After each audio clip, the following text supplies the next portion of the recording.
하루가 되시기를 간절히 축원을 드립니다. 파수꾼이라는 말이 있는데요. 이 파수꾼은 원래 성벽 위에서 적군이나 아니면 다른 어떤 위험들을 미리 경계하기 위해서 서 있는 그러한 군인 혹은 또 그런 책임을 가지고 있는 사람을 말하고 있습니다. 6.25 전쟁 때에도 유명한 메가더 장군이 이야기했죠. 작전에 혹은 전투에 실패한 전투관은 용서가 되어도 경계에 실패한 지휘관은 용서할 수 없다라고 말할 만큼 이 경계, 즉 앞을 계속 보고 있으며 위험을 미리 감지하는 것이 중요하고, 더 중요한 것은 그 감지된 위험을 반드시 모든 사람들에게 알리는 책임과 또한 역할을 하는 사람이 바로 파수꾼이라고 말할 수 있습니다. 오늘 본문에서 에스겔은 하나님께서 자기를 다시 부르셨다고 고백하고 말씀하고 있습니다. 하나님의 말씀이 에스겔에 임하여 주실 때마다 마치 하나님께서 이 에스겔을 파수꾼과 같이 쓰시기를 원한 거죠. 이스라엘 땅의 위험과 그리고 또한 하나님의 심판과 경고의 말씀이 있을 때마다 에스겔은 반드시 그 받은 말씀을 가서 선포하며 증거해야 했습니다. 이유는 하나님께서 부르셨고 그를 파수꾼으로 세우셨기 때문입니다. 파수꾼의 가장 중요한 역할은 경계인데, 그것이 바로 가장 중요한 이유가 될 수 있는 것은 바로 목숨이 바로 달려있기 때문인 것이죠. 하나님은 이스라엘 백성들의 목숨을 살리고 또한 그들을 살리게 하기 위하여 이 에스겔을 파수꾼으로 부르시고 그에게 이 파수꾼의 사명을 주셨다라는 겁니다. 그래서 에스겔은 받은 하나님의 말씀을 이스라엘 백성들에게 선포합니다. 하나님의 말씀대로 그리고 순종하며 나아가는 것, 지금 그들이 있는 영적인 상태가 어떤 상태인지를 깨닫고 그리고 하나님께로 회개하고 돌아오게 하는 것, 이것이 바로 이 에스겔 선지자가 갖고 있던 영적인 사명이며 하나님이 부르신 이유입니다. 그래서 파수꾼인 에스겔은 가서 하나님의 있는 말씀을 그대로 전합니다. 하지만 오늘 본문에도 등장하고 있지만 이 파수꾼이 이런 위험을 감지하고 또한 하나님의 진노의 말씀을 이스라엘 백성들에게 전하지 않는다면 하나님께서 그 책임을 이 에스겔에게 물으시겠다고 말씀하고 있고요. 다만 그가 하나님의 명령과 말씀을 가서 그대로 전하고 또한 선포했지만 그 말씀을 듣고 돌아오지 않는다면 그건 바로 백성들의 잘못이라고 말씀하고 있습니다. 오늘 본문 2절부터 9절까지 있는 말씀에 보면 경고한다라는 말씀이 각 절마다 한 번씩 등장할 정도로 8번이나 등장하고 있는 것을 보게 됩니다. 경고한다는 말이 어떤 말입니까? 그건 잘 들어야 되고 또한 그 들은 말을 그대로 따라야 한다라는 의미이기도 합니다. 하나님께서는 이스라엘 백성들을 부르십니다. 그런데 그들이 회개하고 하나님께 돌아오지 아니하자 에스겔에게 또 하나님께서 부르시고 말씀해 주십니다. 이런 일들이 계속해서 반복돼서 나타나고 있는 것을 보게 되는데 왜일까?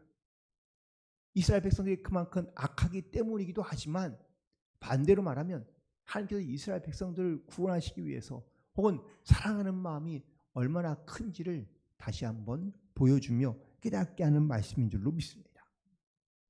자녀에게 무언가를 깨닫게 하거나 알게 하기 위해서 그냥 한번 지나가는 말로만 하지 아니하고 중요한 말이라면 듣기 싫어도 반복해서 해야 되는 말들이 분명히 있죠. 하나님이 이스라엘 백성들에게 그와 같으십니다. 끊임없이 반복해서 계속해서 말씀해 주고 있습니다. 에스겔은 하나님의 말씀을 반복해서 듣고 있습니다. 하나님께서 에스겔을 반복해서 부르시고 계십니다. 그 이유는 이스라엘 백성들에게 이 하나님의 경고의 말씀을 전하게 하고 그 말씀을 듣고 그들이 깨달아 알고 회개하며 돌아오기를 원하시고 계시고 있기 때문입니다. 그래서 하나님의 부르심에는 바로 이렇게 하나님의 말씀을 전하는 것과 또한 그 말씀을 듣고 깨닫고 하나님께로 돌아오게 하는 것이 이 부르심의 가장 중요한 목적에 있다고 말하고 있습니다. 하나님은 분명히 말씀하십니다. 나는 악인도 멸망받기를 원치 않는다고 말씀하고 있습니다. 세상에 어떤 논리나 아니면 세상의 어떤 이러한 생각으로 본다면 악인은 반드시 망해야 되고 벌을 받아야 되며 심판받아 마땅하지만 하나님은 이 악인도 하나님께서는 사랑하시며 그리고 다시 자신을 돌이켜 하나님께로 나아온다면 하나님께서는 용서해 주시겠다라고 말씀하고 있는 겁니다. 그게 바로 회개한다는 말의 의미입니다. 돌이켜 악에서 떠나 하나님께로 나아가는 것. 회개한다는 말이 그냥 눈물을 흘리며 뉘우친다는 말에서 끝나는 것이 아니라 그 뉘우침이 삶을 바꾸고 또한 생각을 바꾸고 이전 것을 다 버려 새롭게 되는 상태를 말하고 있기 때문입니다. 하나님을 떠나 그리고 하나님을 외면하며 살아갔던 이스라엘 백성들에게 하나님은 부르십니다. 다시 회복되기를 원하시고 또한 회개함으로 나아오기를 원하시고 있는 것이죠.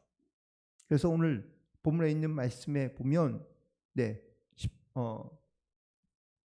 18절과 19절에 그 죄악을 떠나 공의에서 떠나 죄악을 범하면 그 가운데 죽을 것이지만 악인이 돌이켜 그 악에서 떠나 정의와 공의대로 행하면 그로 말미암아 살리라라고 말씀하고 있습니다.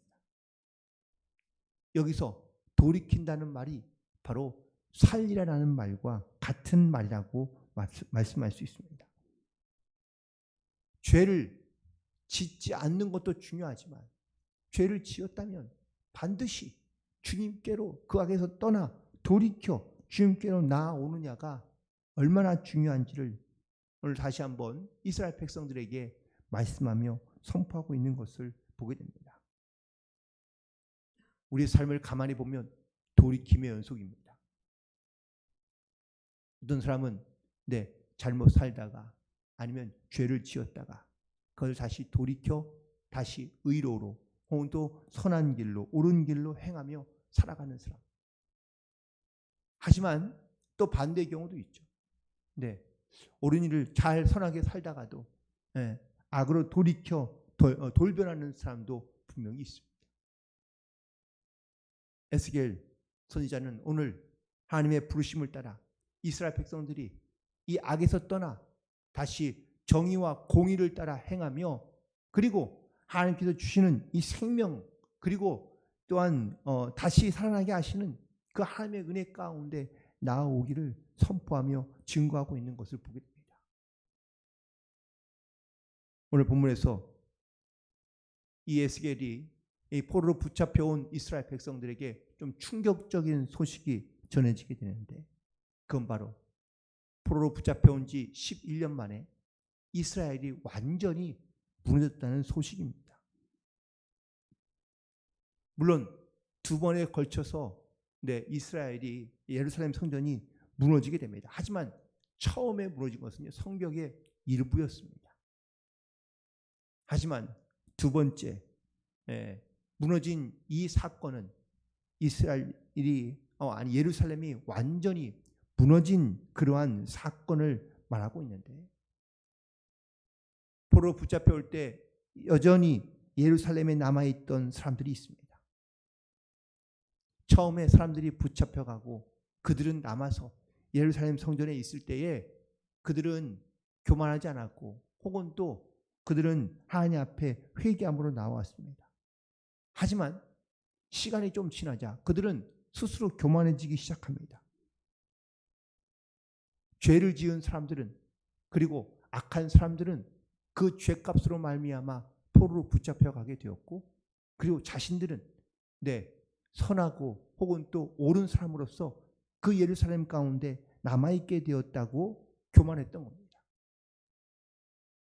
그리고 여전히 그들은 그 교만 가운데 빠져 이방신을 섬기며 또한 이방인의 어떤 짐승의 피를 마시고 또한 오히려 악을 행하며 그 땅 가운데 하나님께서 기뻐하지 않는 일을 행했다라는 사실입니다. 오늘 본문 25절에 있는 말씀에 보니까 주 여호와께서 이같이 말씀하시되 너희가 고기를 핏째 먹으며 너희 우상들에게는 눈을 들며 피를 흘리니 그 땅이 너희의 기업이 되겠느냐? 라고 묻고 계십니다. 그래서 그 땅은 바로 예루살렘을 말하고 있는 겁니다. 여전히 그들은 그 땅을 차지하고 있으며 그래서 악을 행하고 돌이켜 하나님께로 나오지 않고 있는 것에 대한 이스라엘 백성들의 이런 죄악을 하나님께서 말씀하고 있는 겁니다. 이러다 보니 바로 다시 예루살렘은 적군의 공격을 받고 그리고 완전히 예루살렘이 무너지게 되는 것을 보게 됩니다. 그 예루살렘의 옛 모습을 보면서 이스라엘 백성들은 과연 어떻게 생각했을까요? 에스겔 선지자는 파수꾼으로 하나님께서 주신 말씀을 피를 토하는 심정으로 하나님의 말씀을 전하지만 바벨론에 있는 사람이든 아니면 예루살렘에 있는 사람이든 에스겔이 전하는 하나님의 말씀에 대하여 아무도 귀를 기울이지 않고 있는 것을 보게 됩니다. 즉 어쩌면 우리가 수도 없이 많은 하나님의 말씀을 들어도 이 말씀이 내 심령을 깨우치고 깨닫게 하며 그리고 나를 새롭게 하지 않는다면 그렇다면 이 말씀이 살아있는 말씀으로 선포되는 것이 아니라 그냥 죽은 말씀으로 혹은 죽어있는 말씀으로 우리가 듣게 된다면 우리는 하나님의 말씀에 귀를 기울이거나 아니면 반응하거나 순종함으로 나아가는 것이 아니라 그냥 한 귀로 듣고 흘려버리는 말씀에 불과할 수밖에 없다는 이야기입니다. 이스라엘 백성들이 지금 그런 겁니다. 하나님의 말씀이 이스라엘 백성들이 악에서 떠나 그리고 다시 돌이켜 하나님께로 나오기를 원하고 있지만 이스라엘 백성들은 아무리 그 이야기를 들어도 알아도 깨닫지 못하며 여전히 죄악 가운데 있는 것을 탄식하며 말씀하고 있는 것이죠. 사실 에스겔은 이미 벌써 에스겔서 3장에서부터 물론 1장부터 물론 계속해서 이어지고 있지만 3장에 하나님께서 에스겔을 부르신 것에 대하여 그는 고백하고 있으며 또한 증거하고 있습니다. 하나님이 자기를 이 포로로 붙잡혀온 이스라엘 백성들과 무너져가는 이스라엘 백성들에게 하나님의 말씀을 선포하며 또한 그로 말미암아 이스라엘 백성들이 깨닫고 회개하며 돌이키기를 원하여 하나님의 부르심 가운데 보여주신 환상을 말하며 선포하고 있는 모습을 볼 수 있는데 오늘 다시 본문에 있는 말씀에 보니까 다시 하나님께서 부르셨다고 말씀하고 있습니다. 왜 부르셨을까요? 이미 벌써 부르셨는데 부르신 체험과 하나님의 말씀이 있는데 왜 하나님께서 에스겔을 또 부르셨을까요? 그건 바로 하나님의 말씀을 대언하며 선포하기 위해서입니다. 이스라엘 백성들에게 깨닫게 하고 그들을 돌이키게 하기 위해서입니다. 하나님께서 저와 여러분을 그냥 예전에 어느 순간 어느 한때만 한 번만 부르실까요? 아닙니다. 하나님께서 우리를 반복해서 끊임없이 우리를 부르시고 계시는 줄로 믿습니다. 그 부르심 가운데 우리가 어떠한 믿음을 가지고 결단을 가지고 주님 앞에 나아가느냐라는 겁니다. 하나님의 반복적인 부르심에 응답하는 사람이 바로 주님 안에서 온전히 살아갈 수 있으며 그리고 또한 하나님의 온전하신 뜻을 우리가 이 땅 가운데 나타내며 증거하는 삶을 살아갈 수 있게 될 줄로 믿습니다. 하나님을 경외하며 또한 무엇보다 하나님께서 우리를 통해서 이 땅 가운데 특별히 죽어가는 영혼들에게 복음을 증거하며 그들이 주님께로 돌아오게 할 수 있는 영적인 사명을 우리 가운데 말씀해 주시고 또한 우리 가운데 주셨으니 주님의 이 부르심을 따라 우리가 다시 한번 믿음으로 결단하며 주의 말씀을 따라 순종하며 나아갈 수 있게 되기를 간절히 소망합니다.